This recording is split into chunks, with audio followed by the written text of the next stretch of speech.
Paz do Senhor, Irmandade. Eita, glória. Estamos caminhando para o fim. Ô, Pai, já estamos mais perto do fim do que quando do início aqui. Nós já caminhamos bastante. Isso é lindo. É lindo de ver. O Senhor tá nos capacitando e nos permitindo avançar nesse conhecimento da leitura. Bora ler? Vamos orar primeiro, né? Oremos. Jesus bendito, te louvo, Senhor. Obrigada pela tua palavra. Quebra a dureza do nosso coração e vem ser o centro da nossa mente e do nosso ser. Inquieta-nos, ó Deus, para estar perto do Senhor. Ó Cristo amado, inquieta-nos para estarmos perto de Ti. Dá alívio aos que estão cansados e ajuda aqueles que estão com alguma necessidade. Supre todas elas, as nossas necessidades, mas principalmente aquelas que nos afastam de Ti. Tem misericórdia de nós. Age por bondade, graça e misericórdia e vem ser o centro dos nossos corações. Em nome de Jesus. Amém. Amém. Bora lá. E aí chegamos aqui então no capítulo 19. Polêmico. Lembra que eu falei que eu não ia trazer polêmica nenhuma? Pois é, não é a ideia. Vamos ler o texto e falar sobre. Bora lá, vamos ler o versículo 1, 2 e 3 do capítulo 19. Diz assim: Quando acabou de dizer essas coisas, Jesus saiu da Galileia e foi para a região da Judéia. Então Jesus saiu de onde ele estava e agora ele saiu de lá e começou a ir para a Judéia. Vamos grifar aqui, no outro lado do Jordão. Grandes multidões, então as multidões continuam aqui aparecendo, ó. E aqui, multidão já seria algo que a gente já pensa em muita gente, agora pensa em grandes multidões. O seguiam e ele as curou. Aleluia. E aqui no 3 diz, alguns fariseus, lembra deles? Ô, turminha que ficava atrás de Jesus. Alguns fariseus, aproximando-se dele para pô-lo à prova. Então eles queriam provar Jesus.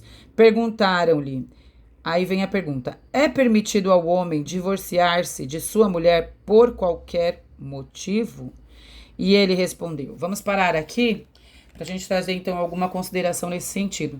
O Senhor é lindo, né? Eu vou parar de falar aquelas coisas que eu falo. Vou começar a falar que é lindo. Para não ser tão redundante.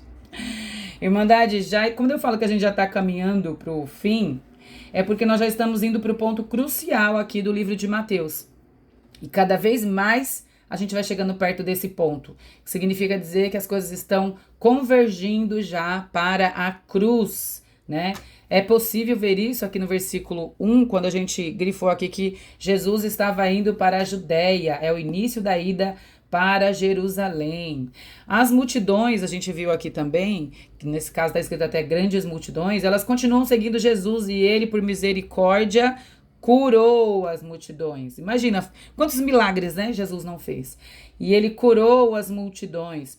E mais uma vez aparece a figura dos fariseus, só que eles queriam colocar Jesus à prova. Eles queriam fazer perguntas difíceis. Eles achavam que era difícil para Jesus responder, né? E eles queriam colocar Jesus em descrédito. E aí eles perguntam sobre o divórcio. E sobre o divórcio, é preciso considerar que os judeus, na lei judaica, eles podiam repudiar a sua esposa com apenas uma fala, gente. Uma declaração e não precisava nem de julgamento. Olha que coisa louca isso. E nesse ponto do divórcio, eles interpretavam de muitas maneiras e com muito motivo para divorciar. O que não faltava era motivo. Então, alguns entendiam que podia divorciar, no caso, né? Podia divorciar no caso do adultério, que é o que a gente vai ver aqui, que é o que Jesus traz.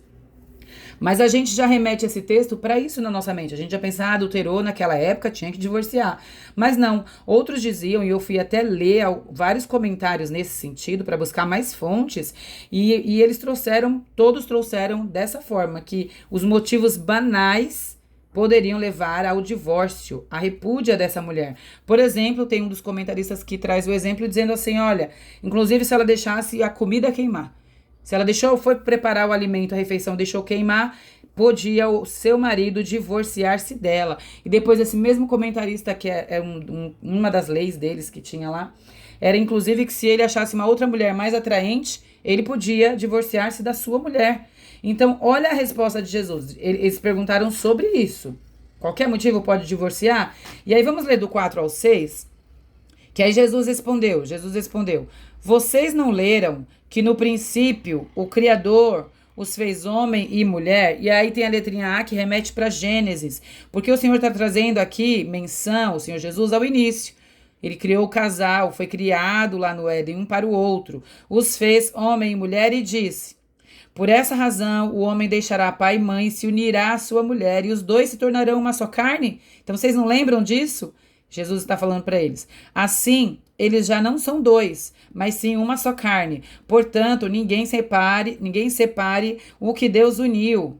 Só que aí a gente vê que no 7, aqui a gente vai ler também, eles insistem mais uma vez. Eles continuam insistindo. E vamos ler o 8 e o 9, então?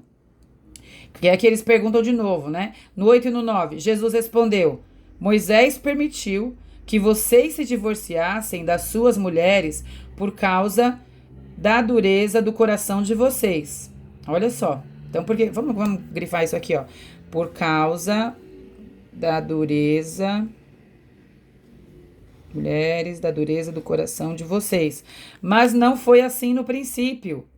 No entanto, eu digo que todo aquele que se divorciar da sua mulher, exceto, olha o que Jesus está fazendo, está tornando grave o motivo do divórcio, porque eles divorciavam por qualquer motivo, exceto por imoralidade sexual, que são relações extraconjugais, é isso que quer dizer o sentido do que está escrito aqui, exceto por imoralidade sexual, e se casar com outra mulher comete adultério. Olha que coisa incrível Jesus está fazendo aqui.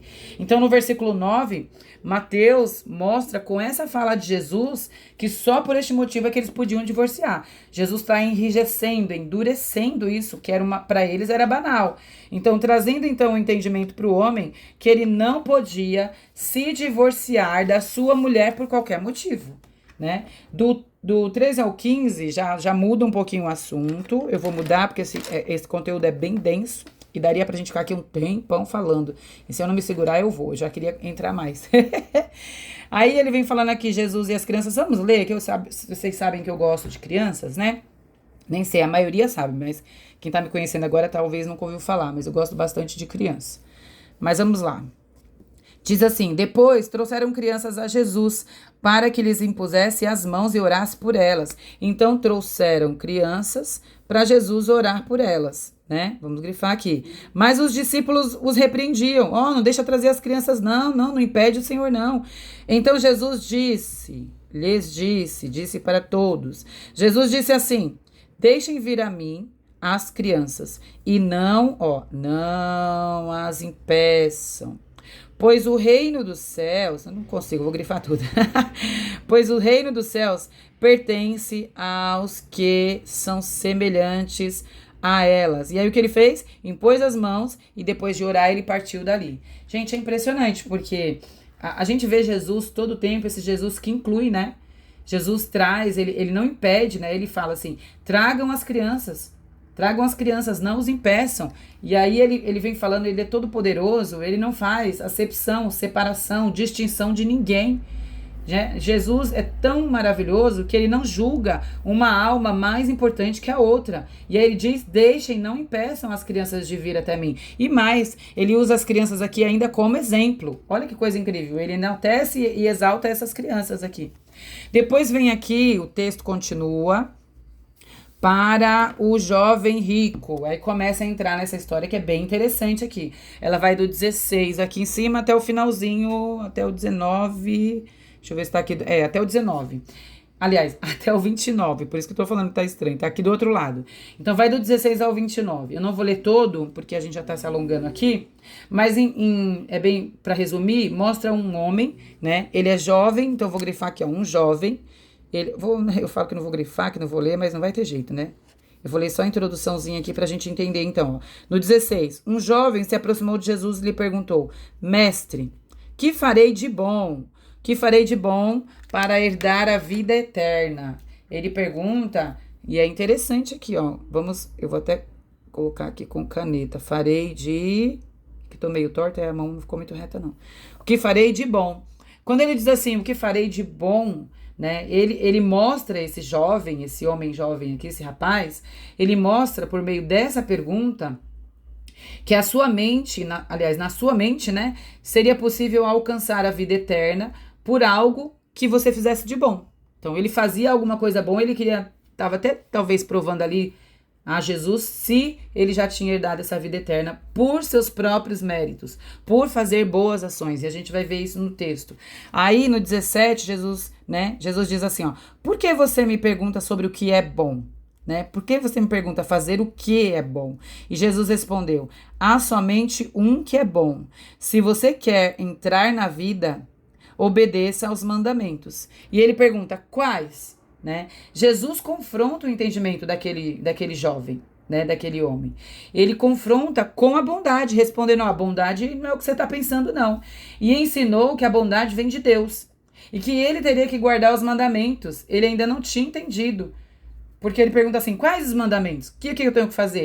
Ele ainda acha que é por atos que ele tenha que fazer, que vai gerar essa vida eterna, vai lhe reservar, vai lhe dar o direito de ter a vida eterna.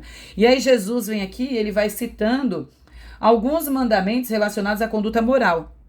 Jesus ainda assim continua com essa conversa com ele. Mas o jovem diz que já cumpre os mandamentos. Lembra que eu falei? Ele acha que já faz algo de bom. E pergunta então o que falta. Ele fala assim, e o que falta então, Jesus? Jesus desafia ele. E aí Jesus diz assim, ó, vai lá, vende tudo que você tem. Lembra que ele era rico? Vende tudo que você tem. E o dinheiro faz o quê? Dá aos pobres e depois vem aí e me siga. Jesus fala isso, para segui-lo. E é impressionante que Jesus não fala isso para todo mundo, não. Mas aqui está evidente por que Jesus fez isso. Por causa daquilo que era maior, que era o centro do coração daquele jovem. E a gente consegue presumir que era o quê? O dinheiro. Né? Ele era uma pessoa boa, fazia boas ações e ele tinha no coração dele, o governo do coração dele era o dinheiro. Essa passagem aqui é interessante. Não é sobre pobres serem salvos ou ricos, não. Não é sobre isso. É sobre o dinheiro ser o centro do nosso coração. Do coração daquele jovem. Dá para ver e assim a gente aplica para nós, né? O dinheiro não pode ser o centro do nosso coração, né? O jovem era rico, né? As riquezas para os judeus eram um sinal de ser abençoado. Então, quando os discípulos falam, depois na narrativa a gente vai ver, acho que é no 25, é aqui embaixo, dá para ver? Dá. Aí aqui no 25, depois de ouvir isso daqui, Jesus vem e finaliza assim, com aquela frase bem conhecida, né? Em verdade lhes digo que é difícil um rico entrar no reino dos céus. E digo ainda que é mais fácil um camelo passar pelo fundo de uma agulha do que um rico entrar no reino de Deus. Quando os discípulos ouviram isso, ficaram perplexos e perguntaram, então, quem pode ser salvo? Quem é que consegue? Quando fala pode, está falando de possibilidade. É possível para nós, para qualquer pessoa ser salvo. Quando os discípulos estão falando disso no 25, aí vem a resposta de Jesus, que eu não posso deixar de ler. Eu não ia ler, mas vou. Aí vem a resposta de Jesus aqui no 26. Aqui no 26, tá assim, e Jesus olhou para eles e respondeu, para o homem é impossível. Oh Deus, maravilhoso. Para o homem é impossível, mas para Deus todas as coisas são possíveis. Aleluia! Para o homem é impossível. Nós não somos salvos por nossos méritos. Nós não somos salvos porque somos bonzinhos. Não tem um céu para nós porque nós prezamos pela boa convivência, porque a gente ajuda pobres ou porque a gente faz boas ações. Não é por isso, é por misericórdia, porque tudo é possível para Deus. A salvação não depende de nós. Não depende de nós, mas depende dele. É claro que nós temos que ter uma vida que honre o Senhor Jesus, que siga o exemplo de Jesus, mas não buscando uma barganha, um retorno que é o céu. Não é isso. Nós não somos cristãos por causa de um céu. Nós somos cristãos por causa do Jesus que vive neste céu. Nós queremos viver com Jesus lá, na eternidade. Então não é pelo céu, não é por tesouros aqui na terra, é por Cristo. E que ele assim fique marcado, enraizado, seja uma constante nos nossos corações. Vamos aplicar isso nas nossas vidas. Aleluia. Nós dependemos dele. Aleluia.